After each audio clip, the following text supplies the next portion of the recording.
¿cómo está? Buenas noches, qué gusto saludarlos, gracias, bienvenidos a todos. Realmente, yo lo decía hace algunos días, no podemos vivir tranquilos, ¿no? Cada día hay una preocupación nueva, cada día tenemos un conflicto que resolver, cada día estamos con la ansiedad a flor de piel. Hoy no tuvimos gasolina, la semana pasada habían filas. Hoy en la mañana despiertan los cisterneros advirtiéndonos que tampoco ellos van a empezar. O sea, ya hay gasolina, pero ahora los señores que transportan la gasolina están haciendo su propio berrinche. Realmente no podemos vivir en paz. Es como si cada uno de los rubros de nuestro país se preparara para amargarnos la vida.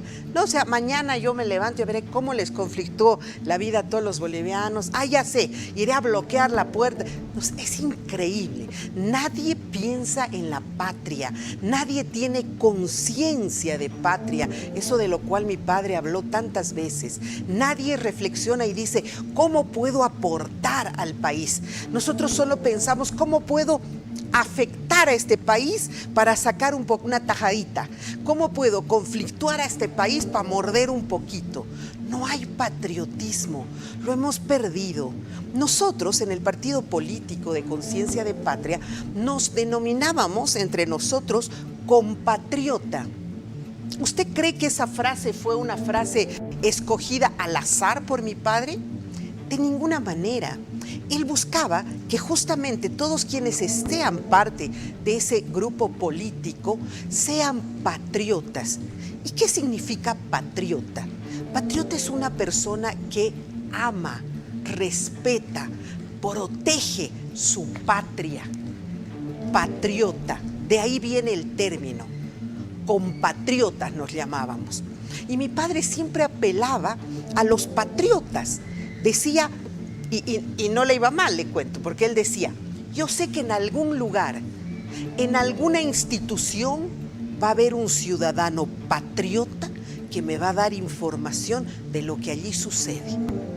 Le llegaba la información por toneladas, porque sí hay gente patriota en este país, porque sí hay gente que ama Bolivia, que no quiere que todos estemos en conflicto, sí las hay.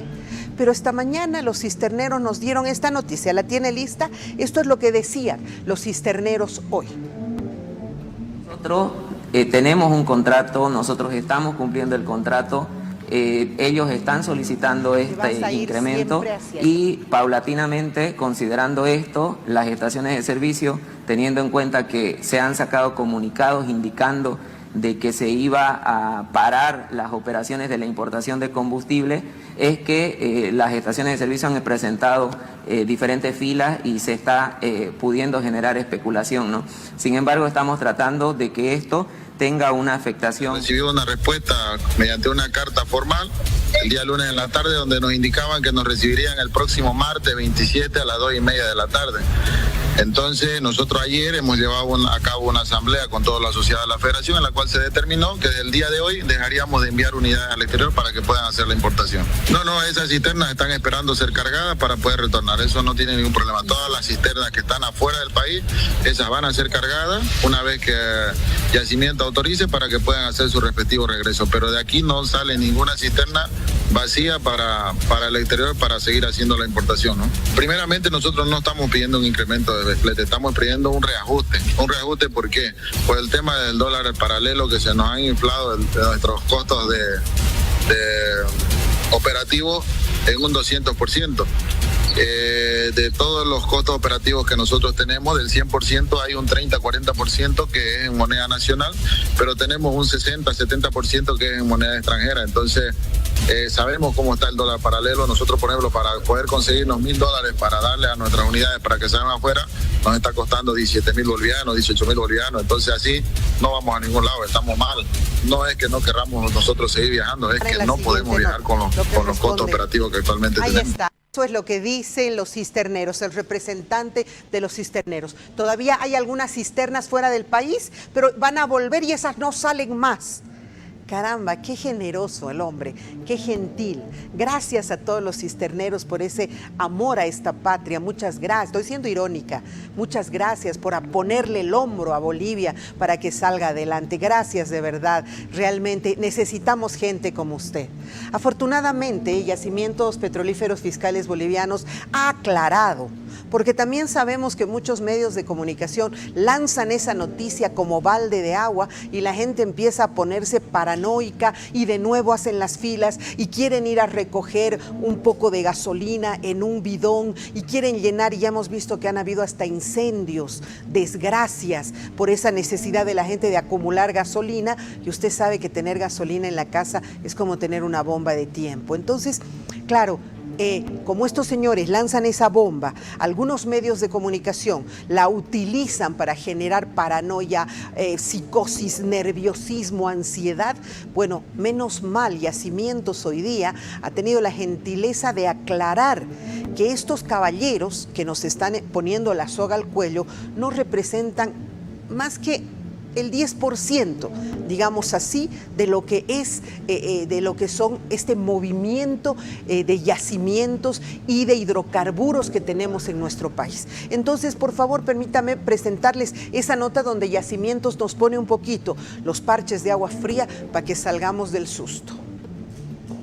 Nosotros estamos haciendo los cambios logísticos que a veces no nos permiten debido a que estas empresas pueden afectar el transporte de combustible a las diferentes plantas de almacenaje.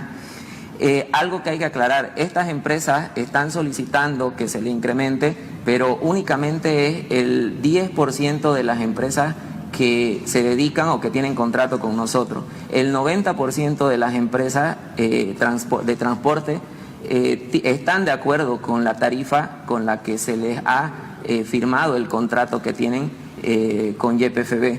Entonces, este 10% es el que está perjudicando y que puede perjudicar el normal abastecimiento. Clarísimo, clarísimo, no va a afectar el normal abastecimiento, por favor, tranquilícese. Yo no me duele el alma escuchar a la gente, he hecho cola, no sabes, 4 horas, pero por suerte he cargado gasolina. Otras amigas me dicen, sí, anoche he estado hasta casi las 2 de la mañana, pero he cargado afortunadamente. No falta la que me dice, me levantó a las 6 súper apurada, pero he ido a cargar y tengo... ¿Merecemos vivir así? Y claro, cuando los cisterneros, como dicen, sobre árbol caído haces leña, ¿no es cierto? Sobre este momento tan difícil, encima nos caen. Bueno, gracias a Dios se nos ha aclarado que estos señores no significan más que el 10% mínimo de lo que significa verdaderamente el abastecimiento de hidrocarburos. Además, recordemos que desde el momento que Yacimientos se ha hecho cargo de todo esto, de alguna manera las cisternas dependen de Yacimientos, las gasolineras, muchas de ellas dependen de Yacimientos, lo cual garantiza que esa cadena vaya funcionando adecuadamente. Entonces, pueden ponerse en huelga mañana y no me parece que fuera una locura, porque así funcionamos en Bolivia, ¿no? Cuando vemos que de ahí podemos jalar, mañana se pongan en huelga algunas gasolineras. Afortunadamente hay gasolineras que pertenecen a Yacimientos y que van a continuar. Entonces, tranquilidad sobre todo, estaremos en paz, no hay esa dificultad de que no haya gasolina. Ahora, vemos colas de gasolina, sí, lo he experimentado, es una cosa impresionante. Me fui a los Yungas el fin de semana y al retornar, claro, se me gastó un poquito de gasolina porque Yungas es muy cerca, y al retornar veo una gasolinera con 4 autos, justo de la tranca ahí. Yo digo, 4 autos, como ya estamos paranoicos, no puede ser, estoy viendo mal, ¿no? Pero no, yo tengo fe, doy vuelta, cargo gasolina después de 2 autos, ¿no? Y voy bajando, y sigo bajando, que por cierto, hay una área que está vergonzosamente destruida de esa carretera. Ahora me voy a acordar el nombre del lugar y el municipio al que pertenece. Pero bajo un poquito más y en la siguiente gasolinera ya más autos. Llego se llama Villa El Carmen, ¿no? Antes de llegar a Villa Fátima, y ya las filas descomunales, ¿no? Es una cosa increíble cómo estamos en ese estrés. Ahora me voy a acordar el nombre, pero les aviso, Yacimientos nos ha informado, el abastecimiento está siendo normal. Si estamos teniendo filas es precisamente porque estamos en este miedo, ansiedad, estamos yendo a cargar un poquito más que los otros días, caminamos 3 cuadras, vamos a cargar porque estamos en ese afán. Pero Yacimientos nos informa en esta nota que es normal el abastecimiento por lo pronto. Teniendo en cuenta que se han sacado comunicados indicando de que se iba a parar las operaciones de la importación de combustible, es que las estaciones de servicio han presentado diferentes filas y se está pudiendo generar especulación, ¿no? Sin embargo, estamos tratando de que esto tenga una afectación menor. Nosotros estamos haciendo los cambios logísticos que a veces no nos permiten debido a que estas empresas pueden afectar el transporte de combustible a las diferentes plantas de almacenaje. El 90% de las empresas de transporte están de acuerdo con la tarifa con la que se les ha firmado el contrato que tienen con YPFB. Entonces, este 10% es el que está perjudicando y que puede perjudicar el normal abastecimiento. Sin embargo, como vale indicar, nosotros estamos haciendo todo lo posible para que el efecto sea menor. Las estaciones de servicio están presentando filas debido a que estos comunicados por parte de las empresas están generando de que las personas piensen que no va a haber combustible. Sin embargo, como les digo, el 90% de las empresas están de acuerdo y están trabajando con YPFB realizando. Invitado. Bueno, ahí está, garantizado, respire usted tranquilo, respire usted tranquila, no se olvide que probablemente el hecho de que estemos viviendo con estas filas y estos problemas sea precisamente porque estamos entrando en este nerviosismo y estamos tratando de que todo funcione adecuadamente y tengamos la cantidad de gasolina que esperamos. Entre otras cosas, lo que decía, y acá Iván me ha ayudado, el área que está destrozada camino a los Yungas es Calajahuira. Me pregunto dónde está el alcalde de esa zona, de ese municipio, Calajahuira. El camino está deshecho. Luego entramos a carretera y la Cotapata Santa Bárbara, como siempre, linda, todo tranquilo, pero Calajahuira destruida. ¿Qué pasa? Esto fue además encrechendo, porque yo viajo constantemente a los Yungas y al principio estaba mal, un poquito peor, otro poquito más y al final ya veo absolutamente destruido el lugar. Un llamado de otro alcalde muy poco patriota. No es el que tenemos aquí, porque ese ya se aplazó, ¿no? Pero hay otro que pertenece a esa zona. ¿Tú sabes a qué municipio pertenece eso, Iván? No. No, pero bueno, ahí esa alcaldía pésima, pésima de verdad. Permítame por favor hacer una muy breve pausa, ya respiramos tranquilos con el tema de los cisterneros, respiramos tranquilos con el tema de la gasolina, así que podemos respirar en paz. Vámonos a una pausa, enseguida regresamos.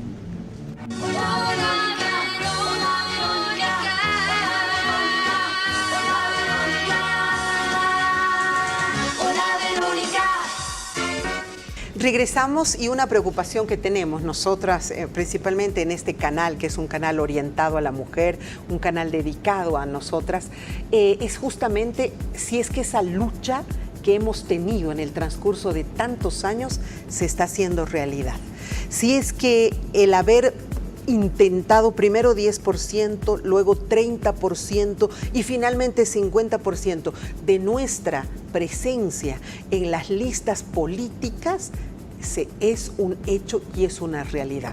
Lo fue en las anteriores gestiones, tuvimos una importante presencia, hasta más del 50% en Parlamento, y el día de hoy está conmigo Gabriela Murillo, ella es responsable de proyectos de la Coordinadora de la Mujer sobre Paridad y Género. Y justamente en eso estamos. ¿Cómo estás, Gabriela? Qué gusto conocerte.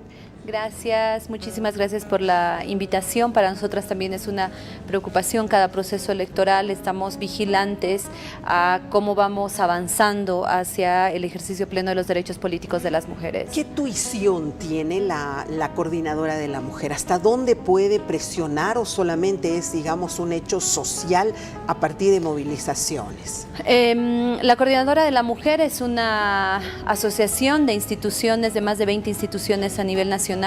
El 19, que se cumplía el plazo para las listas, hemos hecho vigilancia y una movilización en cada tribunal departamental, en cada departamento, y adentro del Tribunal Supremo Electoral hemos estado presentes en la presentación de las listas de las diferentes organizaciones políticas.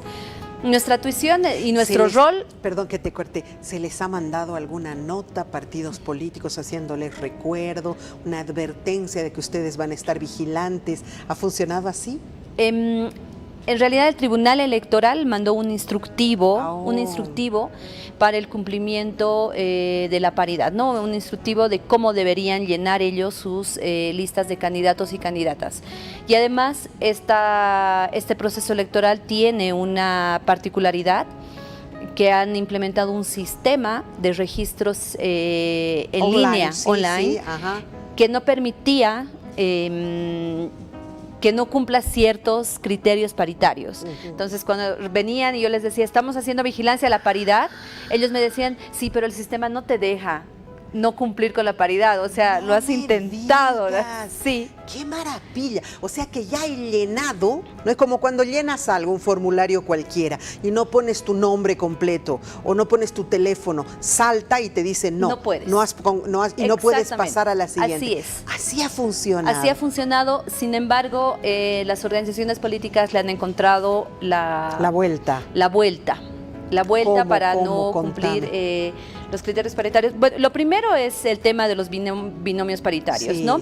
Realmente es una lástima, son 10 organizaciones políticas posiblemente habilitadas, estamos esperando que el fallo de Alianza Popular, y solamente hay una candidata a la presidencia y una candidata a la vicepresidencia. Que sería Eva Copa, que sería la candidata a presidencia, y con Mariana un varón, Prado. ¿no ve? No es una candidata a la presidencia con otra mujer, No. Eso es interesante, ella sí respetó, y la única candidata a vicepresidenta sería Mariana Prado. Mariana Prado. Increíble esto, ¿no? Sí. Aunque no hay una norma que especifica, No hay una norma, ¿no es cierto? Sin embargo, el 2020, que han sido las elecciones anteriores, teníamos al menos cuatro candidatas dentro de los binomios. De vicepresidencias. 2 a la presidencia, 2 a la vicepresidencia. Tienes razón. O sea, aquí entre nos hemos bajado, ¿no? Hemos bajado, sin duda hemos bajado. Y cómo le han encontrado la vuelta, ahí es importante mencionarlo. Hay... En las senaturías son 9 departamentos. Entonces, lo que nos dice la norma es que al menos en 5 tienes que inscribir a la cabeza una mujer, al menos en 5 senaturías. Entonces, como está normado, todas las organizaciones políticas han cumplido. Hay algunas, por ejemplo, la Alianza Unidad, que ha cumplido más allá de lo que dice la norma. Qué bien. Han inscrito más mujeres. La Alianza Súmate también ha inscrito 6 mujeres a la cabeza de las senaturías. Para senadoras. Sin embargo, en las diputaciones plurinominales no hay esta norma. Son igual 9 departamentos, pero la norma no te dice que al menos en 5 tienen que encabezar mujer. Entonces ahí lo han llenado de hombres. Han llenado de hombres, pero sí hay una regla. Dice, en los departamentos donde las diputaciones plurinominales sean impares, tienes que encabezar con una mujer, sí o sí. Y este caso se da tanto en Cochabamba como en el Beni. Cochabamba, tú registras 7 mujeres. 7 candidaturas plurinominales titulares y inscribes 5. Entonces deberías empezar con una mujer. Y lo mismo pasa en Beni. En Beni tienes que inscribir 3 y tienes que empezar con una mujer porque es impar. Hemos dicho juntas. Exacto. Entendí. Pero ¿qué es lo que ha hecho Súmate? Y realmente nos ha llamado muchísimo la atención este caso, porque Súmate entendemos además que su fuerza está en Cochabamba. Pero Súmate ha inscrito listas incompletas y ha inscrito solamente 4 candidaturas en Cochabamba. Listas incompletas. Una lista, todas las organizaciones políticas han inscrito ahora, listas claro, incompletas. Está posiblemente en veremos inclusive los binomios que se pueden bajar y cambiar y todo, es una cosa increíble. Pero en Cochabamba lo que hizo Súmate es inscribir solamente 4 titulares. Estamos hablando de Manfred Reyes Villa, él es el candidato de Súmate, por eso ella hace referencia a que es una fuerza política de Cochabamba particularmente. Que entenderíamos que sí tiene la representatividad para inscribir las 5 candidaturas, pero ha inscrito solamente 4 y como ya no es impar, ha empezado con un hombre. Hombre, mujer, hombre, mujer. Exacto. Yo me acuerdo que era de 3. Si la primera era mujer, el segundo tenía que ser hombre, la otra mujer. Si el primero era hombre, la segunda mujer, el tercer hombre. Así, de 3 en 3. Entonces, ¿así han jugado en esta ocasión? Así han jugado y como, repito, como no han inscrito una lista completa, ya no era una candidaturas impares, entonces han presentado listas encabezadas por hombres. Lo mismo con el Beni, lo mismo hizo en el Beni. Son 3 y solamente inscribió 2 candidaturas y como ya no es impar, inscribió con un nombre. Y también lo hizo, hicieron al menos 7 organizaciones políticas, jugaron esa... y le dieron la vuelta a la norma. Echa la ley, echa la trampa. Entonces, como si es impar, empiezo con mujeres, entonces solamente lo dejo como par y así puedo empezar con hombres. Exactamente. Es increíble. Ahora, oye, ¿no son pasibles a algún tipo de sanción o por lo menos que nosotras hagamos una representación como mujeres? No tanto una representación porque la normativa no puede obligarlos a presentar listas completas. Pero sí denunciamos, pero sí, ¿no? Lo denunciamos y hay otro caso en las diputaciones, las circunscripciones especiales. En el reglamento para la inscripción de candidaturas, el artículo es específico. Dice, las organizaciones políticas deben garantizar al menos 4 mujeres titulares. ¿Ya? Son 7 que inscribes, pero no dice si inscribes 7 o si inscribes 5.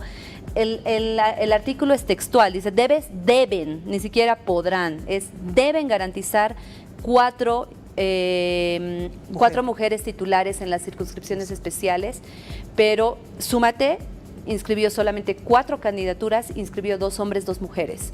Entonces no ha cumplido con este artículo. Oye, y Súmate es el que más errores está teniendo. En este caso sí. Destacamos que en el Senado ha inscrito 6 mujeres por encima de lo que dice la norma, pero en plurinominales y diputaciones especiales, que son las indígenas originarios campesinos, le ha dado la vuelta a la norma. Lo mismo Partido Demócrata Cristiano, no solamente ha inscrito 3 candidaturas, por lo tanto no ha inscrito 4 candidaturas, 3 lideradas por mujeres, pero no ha cumplido con el artículo, porque el artículo es claro, dice deben garantizar 4 candidaturas titulares de mujeres en circunscripciones especiales. ¿Ustedes han hecho algún análisis, algún tipo de reflexión para entender por qué esta actuación? Porque antes, en mi época, estamos hablando de hace 30 años atrás, cuando apenas las mujeres en el Parlamento teníamos una presencia del 10%, en esa época yo puedo comprender que no había las mujeres con la capacidad suficiente, con la formación suficiente, con la cancha suficiente de que hayamos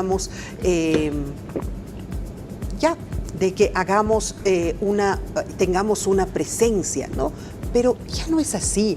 Ahora hay muchas mujeres bien formadas, hay muchas mujeres con experiencia política, con experiencia sindical. Entonces, ¿han hecho un estudio? ¿Esto es un purito machismo que estamos viviendo o qué es esto?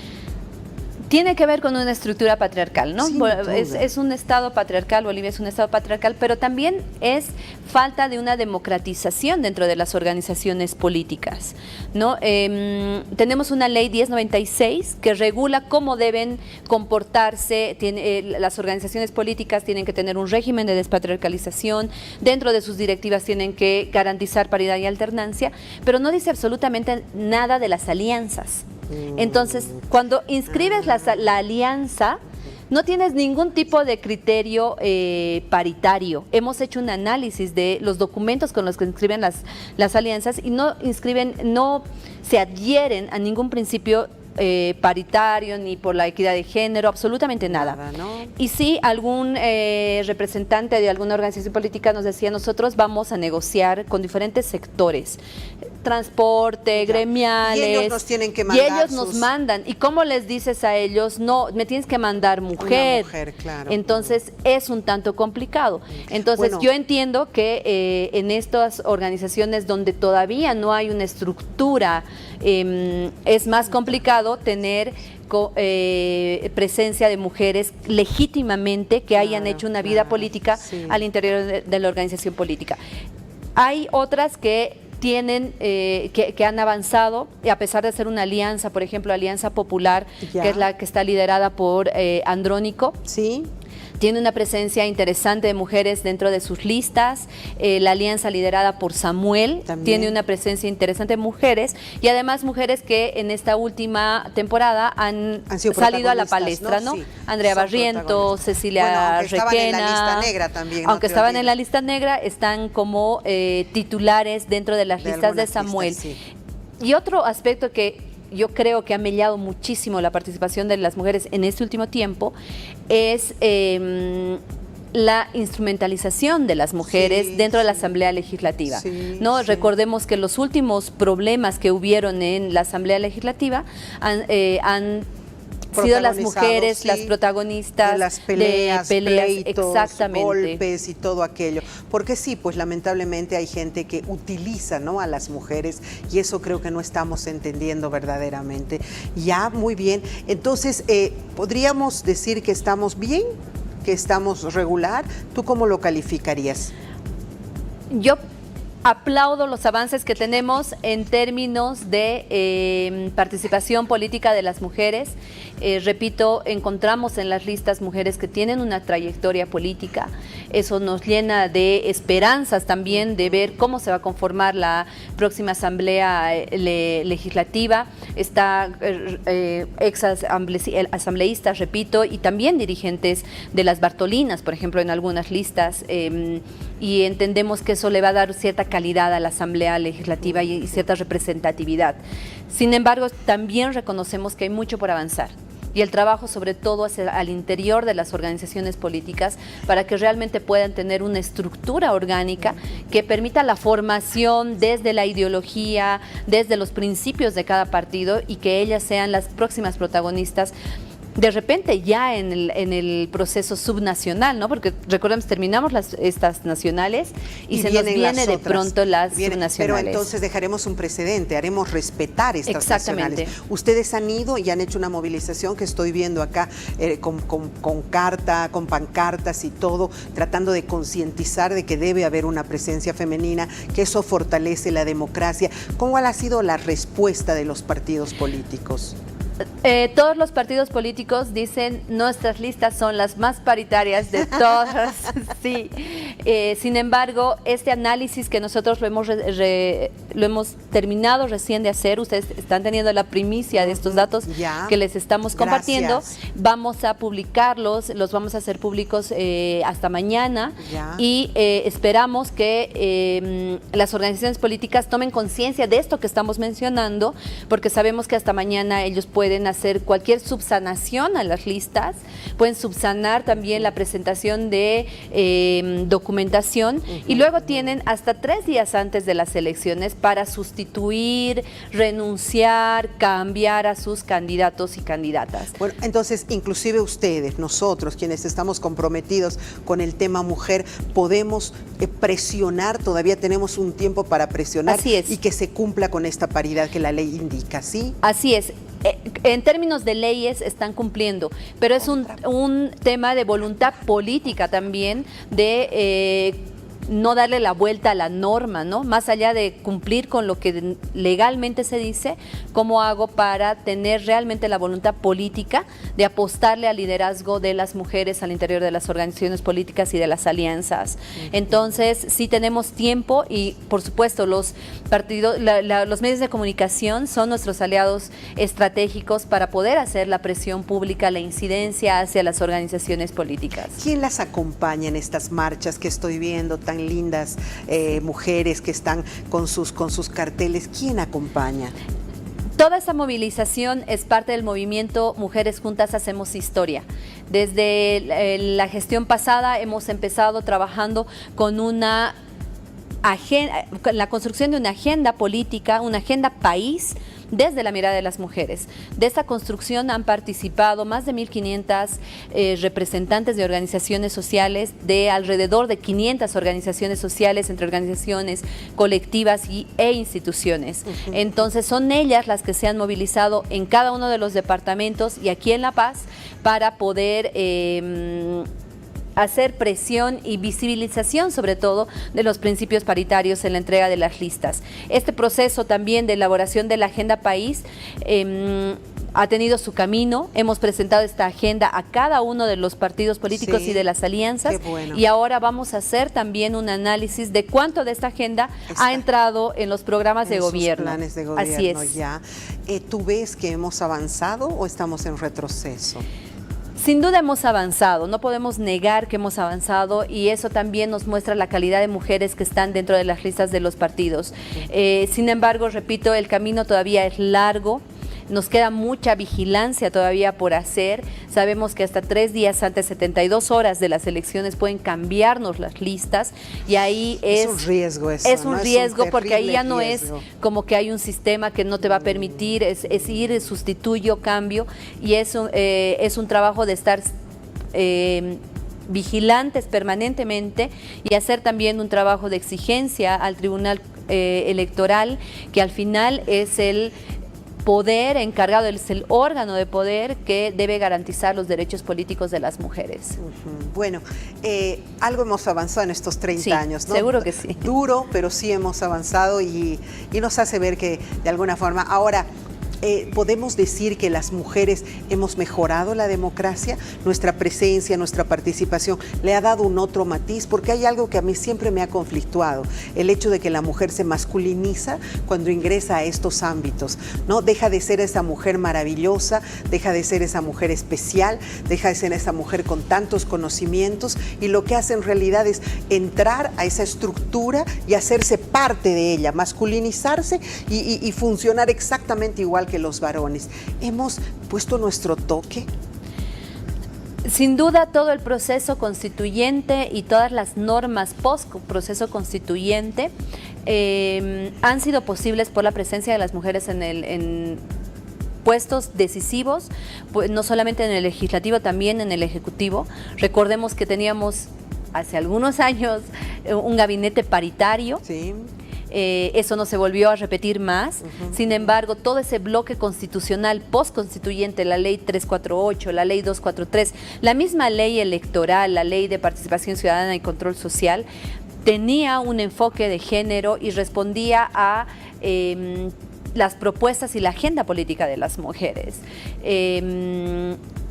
Sin duda, el entrar a un espacio de poder implica renunciar a algunas cosas y lamentablemente la agenda que se negocia sobre todo es la agenda de derechos y la agenda, por supuesto, de las mujeres. Sin embargo, tenemos confianza en que las futuras autoridades de nuestro país van a tomar en cuenta no solamente las mujeres, sino también los hombres, la agenda que se ha construido con tanta representatividad de las organizaciones sociales.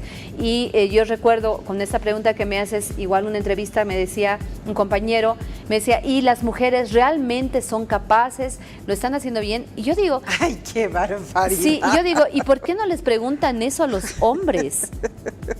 Porque además cuando una mujer entra... ¿Y por qué no podríamos ser capaces, no es cierto? Y además cuando una mujer entra a estos espacios, están los focos puestos en ella. Y la sociedad, exactamente, y la sociedad es, ay, pero y haces algo mal y es, para eso querías entrar. Exactamente. Para eso han entrado las mujeres y los hombres que están haciendo. Porque la agenda que nosotras estamos y hemos trabajado y queremos incidir con esta agenda, no es una agenda para las mujeres, es una agenda para el país, porque las mujeres tenemos mucho que decir respecto a la economía, tenemos mucho que decir respecto al medio ambiente y no solamente temas de violencia, ¿no? Como muchas veces se piensa.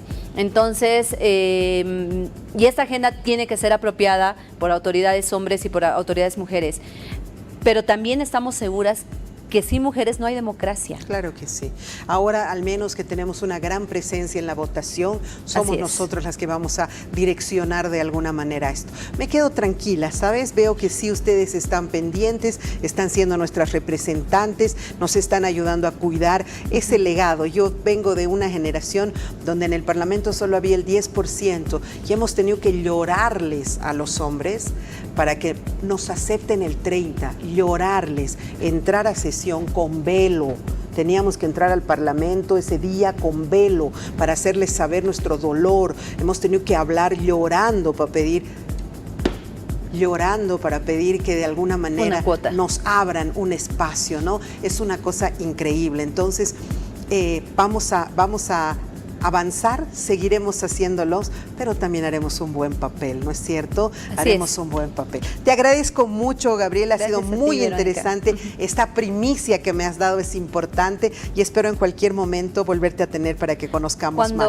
Cuando gustes, Verónica, vamos a estar aquí presentes y repito, los medios de comunicación para nosotros son aliados estratégicos para poder hacer la incidencia necesaria para que no solamente incidamos en las leyes, sino que estas leyes además cambien estructuras patriarcales y machistas que están bien asentadas en nuestro país. Ojalá sea así.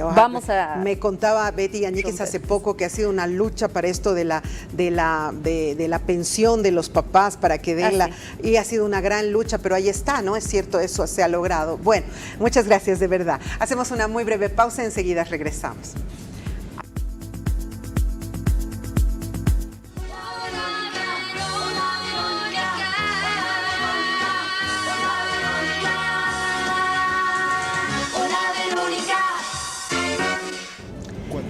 Qué ingratos somos muchas veces cuando hay personalidades, personajes de la historia que al partir ignoramos.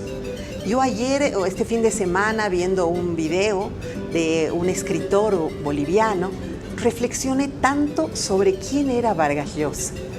Era un medio boliviano porque vivió acá gran parte de su niñez hasta sus 9 años. Vargas Llosa, un premio Nobel, fue educado en La Salle de Cochabamba, arequipeño, aquí en la esquina, digamos, ¿no? Arequipa es aquí en la esquina del Perú, del Desaguadero, un poquito más al fondo, Puno y Arequipa. O sea, nuestro vecino, un hombre brillante, con las obras más maravillosas, y ni siquiera le hicimos un homenaje, ni siquiera dijimos adiós, don Mario Vargas Llosa, y gracias por habernos permitido tener momentos tan maravillosos. Le doy la más cordial bienvenida al escritor y columnista que hizo este homenaje a Mario Vargas Llosa, que me inspiró para que podamos hablar el día de hoy con él. Álvaro Vázquez, ¿cómo estás, Álvaro? Bienvenido, encantada de conocerte. Verónica, igualmente, gracias por la invitación y aquí presto a comentar acerca de Vargas Llosa. Me encantó lo que pusiste en YouTube, decías cómo te había inspirado Vargas Llosa para que te conviertas en un lector y además pedías cómplices, aquí me tienes, para ser tu cómplice y poder conversar y comentar todo esto. Coméntame, por favor, un poquito, ¿qué fue en tu vida de escritor Vargas Llosa? Bueno, como te decía, en realidad creo que me inspiró más como lector. Desde las primeras obras que leí de Vargas Llosa me gustaron, me fueron marcando de a poco. Primero como lector y luego ya el empezar a intentar escribir algo fue ya como una consecuencia lógica de las lecturas previas, ¿no? Bueno, tú en tu video de YouTube tú hablas de 3 libros que te han marcado la vida. ¿Los comentaremos un poquito? Sí, más o menos, los tengo por aquí justamente. ¿Ya? ¿Con cuál empezamos?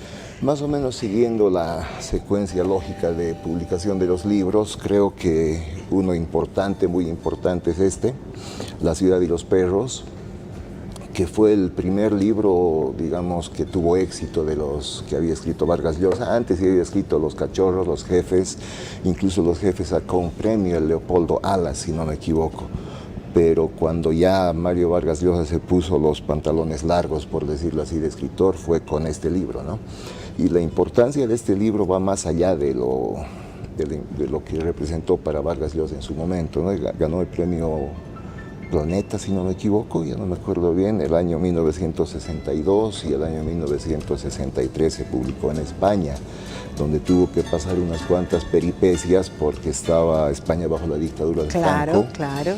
al que no le gustaba mucho el tenor del libro, porque no te olvides que La ciudad de los perros se refiere a la vida de los cadetes, dentro de una escuela militar, que de hecho, un poco poniendo entre paréntesis, don Mario Vargas Llosa, pues en su edad adolescente, como parece que se portaba un poquito mal, el papá lo mandó a un instituto militar, ¿no es cierto? Prado, y ahí es justamente todo este relato fantástico que es justamente, como aquí les llaman, pues, ¿no? Aquí les llaman a los que son mostrencos, les dicen mis perros, ¿no ve? Perros. Los perros, exacto. Los sarnas, los perros, es exactamente la misma. Está extraído de esa situación. De esa interacción y de ese nivel de maltrato y de bullying que relata además él, habiendo un joven que se llama el esclavo, al que le decían el esclavo.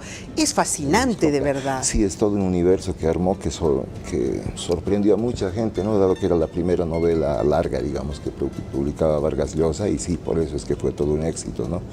Ahora, Vargas Llosa en realidad decía respecto a su papá que lo inscribió en el liceo militar para que no sea escritor. Que no sea escritor. Sí, su papá pensaba que ser escritor no era masculino y que iba a aprender en el liceo, ¿no? Imagínate lo que el papá nos iba a privar de un premio Nobel. Es la ironía, porque donde definió finalmente su vocación Vargas Llosa y empezó a escribir por encargo de sus compañeros que querían escribir a sus enamoradas que estaban fuera, entonces es ahí donde decidió ser escritor, ¿no? Siempre me pregunté, el poeta, el muchacho que escribía las cartas, ¿es él, no es cierto? Sí, yo creo que sí también. En todas las entrevistas él dice que no, pero contrastando el argumento de esta novela con su propia biografía, digamos, con declaraciones que él hace. Sí, es él, ¿no? Sí. En el Perú han hecho la novela o la película, no estoy segura, la película. Y el poeta se parece pues a él, tiene sus rasgos característicos, muy espigado, guapo, porque él era muy guapo de joven. Siempre me pregunté, Él negaba entonces, porque siempre he pensado que Vargas Llosa escribía sobre su propia realidad. Yo creo que todos los que escriben... Que escribimos, porque tú también eres autor, ¿no? De manera consciente o no, escribimos sobre nosotros mismos, nos guste o no. Ya sea de lo que nos pasó, de lo que nos gustaría que nos pase o de lo que no hubiéramos querido que nos pase. Siempre hay algo autobiográfico en cualquier... Bueno, ahí quedaremos con esa, pero no tengo mucho tiempo. Vamos a la siguiente, que es fabulosa también. La de la catedral sería, ¿sí? Sí, Conversación en la catedral, es una edición más pequeña, de bolsillo. Creo que es importante en una charla como esta, hermosa, porque es de hecho una de las novelas que se considera hasta el día de hoy quizás la mejor de Vargas Llosa, luego de los años de trayectoria que tuvo. Esta se publicó en 1969, si no me equivoco, y retrata una etapa del Perú cuando estaba bajo la dictadura de Odrías, ¿no? Odría, exactamente, el dictador Odría del Perú. Había dicho Vargas Llosa que si se le incendiaran todas sus obras, la única que salvaría es esta. Entonces realmente esta es una joyita, permíteme por favor. Fue como te digo, fue una novela que puso un escalón encima al Vargas Llosa, ¿no? No solamente sobre su propia historia, sino sobre el resto de escritores. Entiendo que esta se la ha editado en España. Sí. En una época bien dura donde también había dictadura. Parecía que era una constante, ¿no? Sí. De hecho, ya en Perú tuvo mucha aceptación, pero en círculos extraoficiales, digamos. No era fácil publicarla, darla a conocer, etcétera, porque también estaba bajo dictadura. Lo irónico es que años después, cuando entrevistaron al jefe de seguridad, digamos, es decir, a la cabecilla de represión peruana, él dijo pero Vargas Llosa debía entrevistarme a mí, yo le hubiera dicho muchas más cosas de las que está en su novela. No me digas. Esta novela es impresionante porque este es un relato muy fuerte de un joven que reflexiona sobre lo que está sucediendo en el Perú en esa época de la dictadura, pero además que encuentra, y es lo que le conflictúa en toda la obra, el hecho de que su padre era homosexual y había sido parte de una serie. Yo la he leído hace mucho tiempo, eso no me acuerdo muy bien ahorita, pero que su padre era homosexual y que había cometido muchos actos irregulares como parte de ese proceso dictatorial, ¿cierto? Sí, sí, de hecho, el papá del protagonista, de Zabalita. Sí, de Sebastián, ¿no es cierto? Zabalita, Sebastián. Era homosexual y además tenía un amante que era el chofer. Ambrosio, ya me acordé del chofer. Que era el chofer. Sí, y Ambrosio es la contraparte, digamos, en el diálogo con Zabalita, ¿no? Y la mamá también tenía una relación ahí un poco oscura con otra señora que también era, ¿no? Sí, la musa le llamaban. La era musa. Una mujer, y que al final supo que el papá de Zabalita era homosexual y lo chantajeaba. Para no hablar, pero ¿no? el papá la mata, ¿no? Ambrosio es el que la mata. Ambrosio, y en la novela el chofer. nunca queda claro si el asesinato fue orden del papá de Zabalita o si fue una iniciativa propia de del Ambrosio, chofer. ¿no? Aunque en el argumento Ambrosio dice nadie me lo ordenó, lo hice yo por mí mismo. Claro. Queda como la duda, ¿no? Qué oscuro, ¿no? O sea, realmente. Sí, y él era todo lo contrario, pues. Sebastián era un caballero, pero con la ética y la moral más alta, ¿no es cierto? Claro, no quería usufructuar, digamos, la posición, la fortuna de su papá, se dedicó al periodismo, y ahí también uno puede entender que parte de la descripción de Zabalita en cuanto a su trabajo de periodista heredaba mucho de la experiencia. Del mismo Vargas Sí, dice Llosa. que el relato del perro que al principio sucede, no sé si te acuerdas que el perro se perdió, dice que ese era un hecho que le había sucedido a él mientras vivía con la tía Julia, que ese es otro tema, ¿no? A la tía Julia y el escribidor, otra obra fascinante. ¿No la has traído? No, eso no. Para mí ha sido...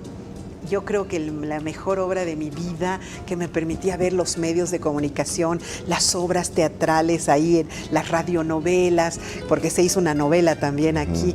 Esa es otra de sus obras fantásticas. Sí, esa novela también en términos formales, digamos, marcó la pauta de lo que luego muchos otros autores harían, ¿no? El narrar dos historias paralelas. Paralelas, sí. Claro, yo me acuerdo al leer, decía, pero ¿en qué momento se juntan estas, no? Pues si no se juntan Nunca en se el juntan. argumento, ¿no? Pero cuando cierras el libro, piensas, sí, dices, encuentras lazos comunicantes. Ahora, ahí hablan de nuestro Raúl Salmón, o por lo menos eso decían, ¿no?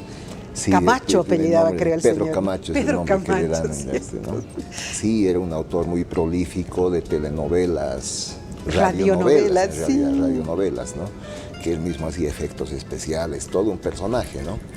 Y que en algún momento empieza a mezclar personajes y argumentos con la realidad.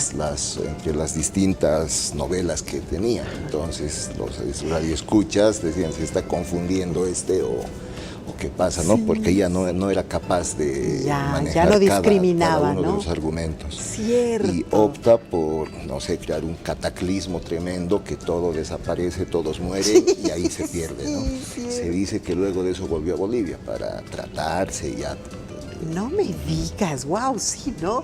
Nuestro Raúl Salmón, pues fue nuestro alcalde, todas las obras que hizo, Me avergüenzan tus polleras y otras de Raúl Salmón, que hasta el día de hoy se las pone, La calle del pecado, me acuerdo de la Chuquisaca, ¿no es cierto? Sí. Eso es, ahora, La tía Julia y el escribidor otra vez es la vida de don Mario Vargas Llosa, con la relación incestuosa que tuvo ahí con la tía, ¿cierto? O sea, y la tía medio boliviana, creo que vivía en Bolivia. Otra vez nos casamos con Mario y con Perú. Sí, es el segundo punto de contacto, digamos, ¿no? El primero, como decías bien, es la etapa de estudiante de Vargas Llosa, que él mismo recuerda con mucho cariño. Dice, esos años de mi vida que estuve en Cochabamba fueron los más felices de mi vida. 9 años que vivía. Con su mamá, ¿no? Y él mismo dice, todo eso terminó cuando conocí a mi padre a los 12 años. O sea, la mamá lo mandó a vivir al Perú con el papá. En realidad, cuentan que Vargas Llosa creía que era huérfano, que su mamá desde el principio le había dicho que no tenía papá, ¿no? Porque se separaron poco antes de que él nazca y se divorciaron poco después de que hubiera nacido. O sea, no tenía una memoria de papás juntos. Y le dijeron que había fallecido. Y a sus 12 años su mamá le dijo, bueno, te tengo que decir si tienes papá. Se llama fulano de tal, y otra le pregunto, cuenta él mismo, y lo voy a conocer algún día. Sí, hoy vamos a ir a conocerlo y te quedas a vivir con él. Dios. Entonces ahí le cambió totalmente la vida, ¿no?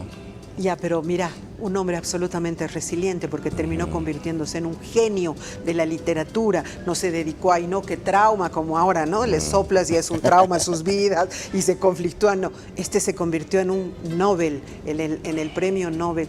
Qué interesante, eso no lo sabía. ¿Qué más? Contame, tenemos unos minutitos más todavía. Ok, esos libros son obviamente de los mejores de Vargas Llosa como escritor. Hay este otro que no es una novela.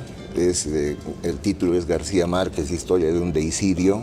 Es la tesis doctoral de Vargas Llosa, que escogió como tema la obra de García Márquez. ¿No? Obviamente sacó su título de doctor con honores y en este libro intenta mostrar todo el andamiaje que existe detrás de la obra de García Márquez, ¿no? Con que la interpreta un poco, ¿sí? En 100 años de soledad, ¿no? Entonces, es así como se arma una novela. Entonces, leer esto es pues otra obra una maestra. Obligación para quienes pretenden. Qué interesante, escribir. Pero tienes ahí unos 3 más, dime rapidito. Esto rapidito. Mario Vargas Llosa, La verdad de las mentiras. Este es si bien el anterior nos mostraba cómo escribir, este nos muestra, creo, y por eso me gusta, al Vargas Llosa lector. De verdad, el encanto de esta novela es que Vargas Llosa recomienda 36 novelas que él considera que son dignas de ser leídas. Sí, en tu video lo he visto, ya me acordé. Sobre cada una de ellas, ¿no? Ahí me tomó como 15 a 20 años, creo, el encontrar las 36. ¿De verdad las has leído las 36? No, las encontré. Las encontraste. Estás para leerlas. Estoy leyendo Qué algunas, maravilla. pero es una satisfacción ya saber que ya las tengo todas, ¿no? Muy bien. Y la última novela que traje es esta, Le dedico mi silencio, es la última novela de Vargas Llosa. Y lo interesante es que él dijo, esta va a ser mi última novela. Después la publicó y sabiendo que iba a ser la última, yo no quería leerla, no quería comprarla. No querías comprarla. La compré hace una semana y la estaba leyendo y dije, voy a apurar para leer hasta el programa. Y al final me desanimé y dije, no, mejor no la leo porque es mejor con tiempo, ¿no? La verdad que todos sabemos que hay despedidas que uno quiere alargar. Entiendo que esto se trata de, y además que hizo un tour con sus hijos, algún lugar del Perú ahí recóndito. Sí, a un lugar y recóndito del Perú, donde habla de esa guitarra peruana, por ejemplo, escuchen, y habla justamente de un guitarrero peruano, ¿no es cierto? Lalo, algún apellido italiano. Y de una cantante, y ahí relata toda una historia. Mira, te sabes todo tú. Sí, algo interesante en esta novela es que tal como Cecilia Barraza, incluye Vargas Llosa varios otros artistas que existen en la vida real, pero se vuelven ficción desde el momento en que, aunque con el mismo nombre y apellido, son personajes de la novela, ¿no? Son personajes. ¿Y aquel último? Bueno, este último no es de Vargas Llosa, es un libro de cuentas, Sed y Sangre, que quise dejarte algún recuerdo. Uno de los cuentos que está en este libro es mío. Este está marcado aquí. Permíteme, he buscado por entre favor. varios otros y creo que este te puede gustar. Te agradezco mucho. Sed y Sangre, antología de relatos de la Guerra del Chaco. Mire usted, qué lindas obras. Antología de relatos, qué maravilla. Y aquí hay un relato tuyo, ¿sí? El que está marcado. Ahí el que está marcado. Para Verónica, con el sincero aprecio del autor Álvaro Mayo. Muchas gracias. Álvaro, la guerra es mujer. Sí, caramba. Pues son cuentos de la Guerra del Chaco. La idea del antologador nació cuando se dio cuenta de que estaban falleciendo los últimos excombatientes. ¿No? Y dijo, no va a haber quien nos cuente más historias de la Guerra del Chaco. Y a todos los amigos convocó a que los que teníamos oportunidad de hablar con un padre, abuelo, tío, que fue excombatiente, que se rescaten esas historias para plasmarlas en un libro. El tema que yo escogí para el cuento fue ese, de La guerra es mujer, que intenta mostrar cuánto impactó la guerra a las mujeres, ¿no? Que es algo que no está registrado, en los libros ¿no? de historia, que se enfocan siempre en el conflicto bélico como tal, pero las consecuencias en la sociedad para las mujeres fueron grandes, fueron importantes. Ciudades enteras que se quedaron solo con mujeres, que los hombres partieron, tuvieron viudas. que asumir nuevos roles, etcétera. Entonces, de eso es que hablo el cuento. Oh, te agradezco muchísimo, Álvaro. Me va a encantar leerlo. Además que este canal es bastante feminista. Entonces me parece perfecta esta obra. Te agradezco mucho, de verdad, el regalo, pero además el que nos hayas ayudado a recordar a Mario Vargas Llosa. Un mes y unos días, ¿cierto? Sí, ¿Cuándo partió? No tengo creo que el 15 de abril. Algo así. Y creo que fue a los 89 años. Sí. La última que yo leí, no tengo pero leí Los vientos, que de verdad me sobrecogió el corazón. Sí, lo leí también. ¿Lo has leído ya? Lo leí, sí. Es un relato impresionante de su vejez. Yo me imagino que ahí él se proyecta y cómo se envejece.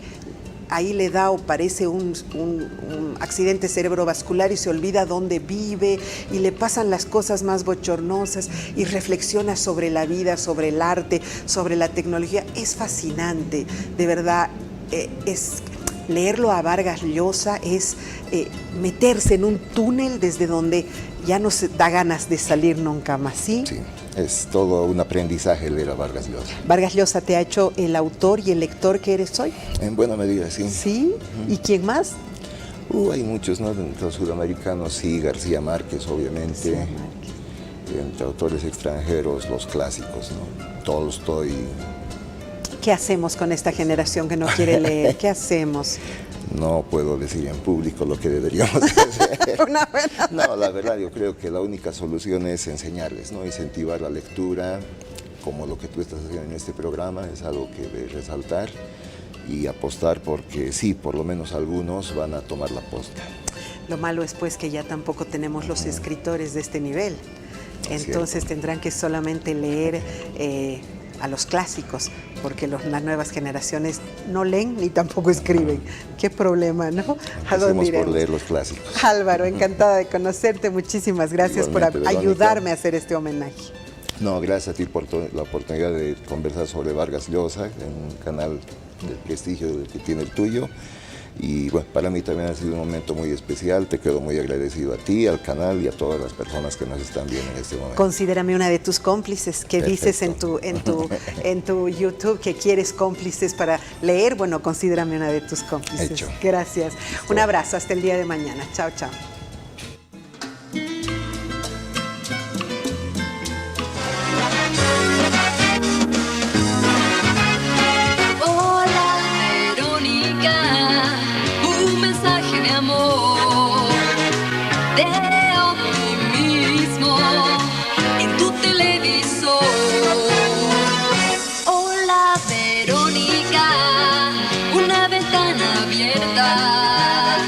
Para ver el mundo con el corazón.